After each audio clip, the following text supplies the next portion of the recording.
Friends, for the first time in over 11 years of presenting this show, I felt it prudent to break out an old school dictionary in order to frame the experience you and I are about to embark upon together. With that, moonshot, an act or instance of launching a spacecraft to the moon, or in baseball, a home run characterized by its great height, or more commonly used today, monumental effort that could be considered a lofty goal or a giant leap. See also 2020 Chevrolet Corvette. And that can mean only one thing. We may be the last to drive this thing together, but it is indeed our turn. This one, the 2021 Convertible. So that means you and I are going to experience the moonshot, that is, the C8.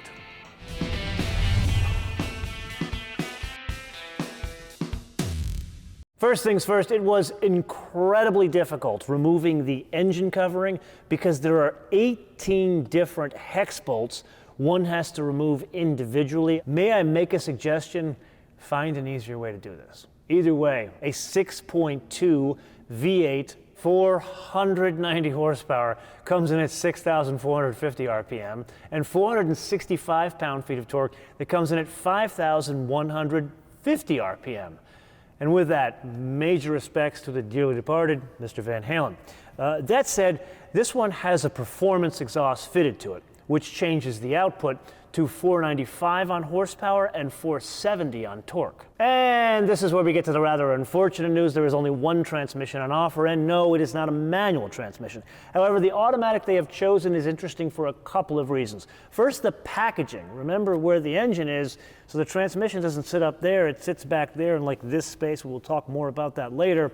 And then the transmission itself. It is an 8-speed dual clutch. And then there's a party trick they've kind of stolen from Ferraris. If you pull both paddles back simultaneously, it puts the car in neutral so you can coast or you can kind of rev the engine. But enough of the name, rank, and serial number. Let's get to the business end of the C8. And the first stop would be the fuel economy. And I know that sounds very funny considering what this car is, but one of the best kept secrets is Corvettes and their very high fuel economy on the freeway. So here it's 15 in the city, but 27 on the highway, 19 combined.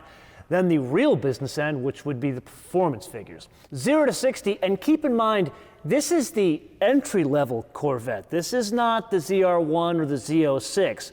3 seconds to 60. If it were the entry-level Corvette with the Z51 package, which this car has, 2.9 seconds to 60. VMAX is a bit of a different scenario.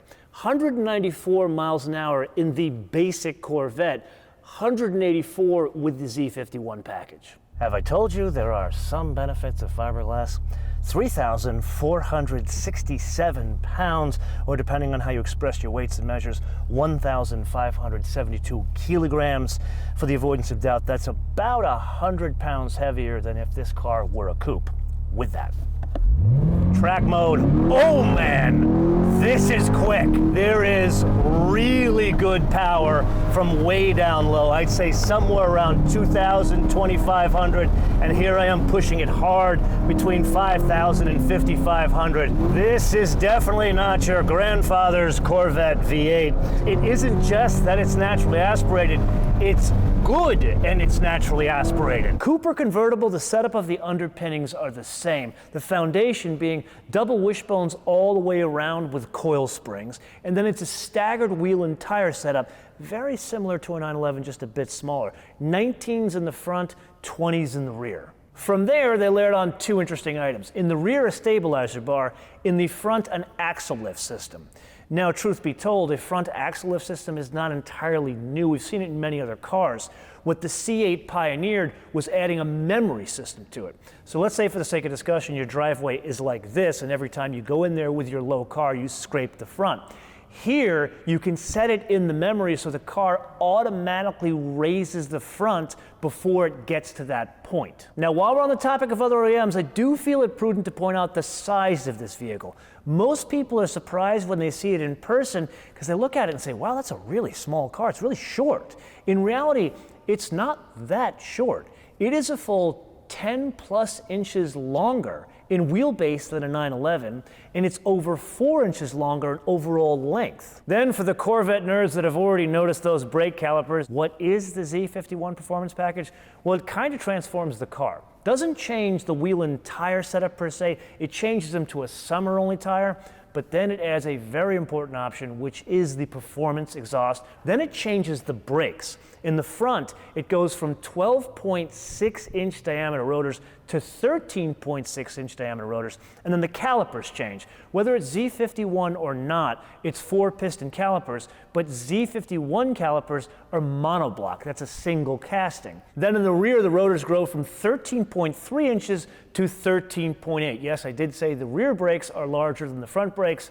Just think about where the engine is. Then there are a couple of other bits that round out the Z51 package. Chief among them is a heavy-duty cooling system, and then something that I would say is equally important is an electronic limited slip differential. And arguably the most important aspect of the Z51 package is the addition of the magnetic ride control. Now, for the avoidance of doubt, as we move into the 2021 model year, one can select a Corvette with the magnetic ride control as a standalone option without getting the Z51 package. I don't know why you would do that, but anyway, the magnetic ride control, General Motors has a lot of experience with in both Corvettes as well as Cadillacs. Very reliable system, but really what it does is it makes it an adjustable damper. But they've changed something as they've moved into the C8, and that is something they've pilfered from BMW M cars, and that is a programmable button on the steering wheel. They call it a Z button here, as opposed to an M button like they do in BMWs. If I'm reading the tea leaves correctly, it has something to do with Zora Arkus Duntov. Either way, the concept is very straightforward, and that is being able to mix and match different setups for the driving dynamics, which you would set up, say, in your driveway or garage, but then driving down the road, it would be stored in this one button. Right now we're in Tour, and it feels like any Corvette that came before it. Big difference is the sound comes from back there. I will say the steering in this mode is way too overboosted. It's good for driving around town, but this is not my favorite mode. Then we move up to Sport. Cleans up the steering a bit, but still not enough. And I would argue in this mode, you really don't want to push it that aggressively on roads like this because it doesn't clean up all of the planes of motion. But then there is the business mode, which is called the track mode, and this is where everything is cleaned up, absolutely transforms the way the car drives. And I would argue the biggest thing that changes here is the steering. I know I spend a lot of time talking to you about the weight of steering in cars, especially performance cars. This is one of the best in weighting of all the cars I've driven, and yes, that includes a Porsche 911. Now granted, the Porsche, it's more of a scalpel to this being more of a sledgehammer. Now yes, there wasn't that much pitch in the different modes, but here it cleans up what little squat and dive the car had. Then there is the braking. Not a whole hell of a lot of notes here. Yes, there is good stopping power and it's well matched to the power of the car. That said, the pedal modulation leaves a little bit to be desired. Now, how does that all relate to ride quality? Well, this is where we go back to the different drive modes. In Tour mode, and I would say in Sport mode, it is a Corvette. You feel the personality of a Corvette. It just doesn't sound like a Corvette because all the noise is coming from there, not from there. When you get into track mode, that is when you're presented with a completely different vehicle. It does not feel like any Corvette that came before it. It does not have the personality of any Corvette that came before it. Is it a 911 or a Ferrari? No, it is not. But that's your answer to why this car costs what it does. They can't afford all the frankincense and myrrh that go into making a 911 or a Ferrari. Does it mean this is bad? No, it is magnificent. It's just different. Being this is the first time you and I are discussing the C8, we do need to focus on the architecture. And no, I don't just mean the conversion from target top to convertible, rather the conversion from front engine to mid-engine, because it's a lot more than taking a lump that's 500 pounds in the front of the car, move it to the middle of the car, because you've got the additional challenge of the transmission is what, 200-300 pounds, and that has like this much space in a front engine car. Here you have to package it in like this much space. So how do you accomplish that? Well, Taj Jukter, two things about that. Number one, I don't know if I'm pronouncing his last name correctly. And number two, he has been on the show before. And really, number three, he was the chief engineer of this project. He came up with the concept of a space frame. But the space frame is not so much just a tub that magically appears. We've learned in other adaptations of space frames, it's more like a Lego set where you put disparate pieces together. In very fancy cars like McLaren's, it's carbon fiber. Here they've come up with a bit more cost-effective of a solution. They're using aluminum to create die-cast ribbed castings. There's 6 of them that are made up to create the ultimate structure of the vehicle. Then they have an additional 14 castings that create the overhangs of the vehicle to which the suspension in the front and rear are connected to. Now that all sounds fine and good, yet there were some challenges along the way. For example, the center of gravity. Believe it or not, it's higher in this car than it was in the C7. Now yes, the engine and transmission sit lower in this car, but you still have to take into account there's not as much weight over the nose. The weight distribution here is 40 in the front, 60 in the back. So one of the things they had to change was how they mount the struts in the front of the car. So this space frame has a strut tower that's made out of die-cast aluminum, very similar to that Rolls-Royce we talked about. Now also, like that Rolls-Royce, they connect the actual strut to the top of the strut tower rather than the top of the wishbone. Now the obvious question is, why would one do that? Answer being, and this comes from Taj, one would want more neutral handling or around town a little bit of understeer.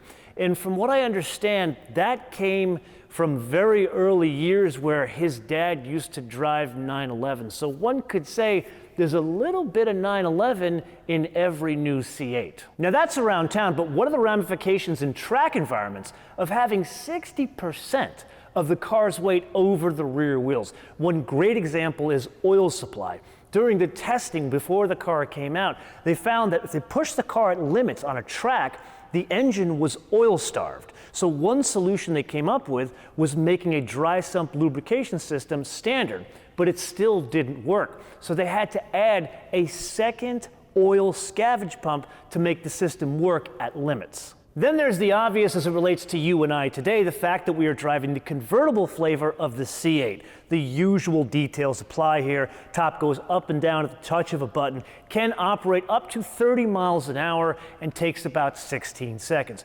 Two bigger points we got to cover. Number one, the construction of the roof panel itself. It is a composite. No, it's not carbon fiber. Think of it as like a lesser version of carbon fiber reinforced polymer. And then there is the impact of the design of the convertible flavor. In normal instances, the coefficient of drag increases. Translated, it does not cut through the air as efficiently. In this case, the coefficient of drag is the same between the convertible and the coupe. So for the past many years, whenever you have gotten together with your car buddies to discuss your favorite cars, and you hit upon the subject of the Corvette, there was always, great car, ... for the money. Well, I think we need to drop that qualifier now, because the interior, it's to another level, and I don't mean just a little bit, by a lot. So Phil Zak, who's been on the show before, he is now the chief designer of Chevrolet. When this car came out, 2 summers ago, 2019, they were first showing it, I had him take me through an early car.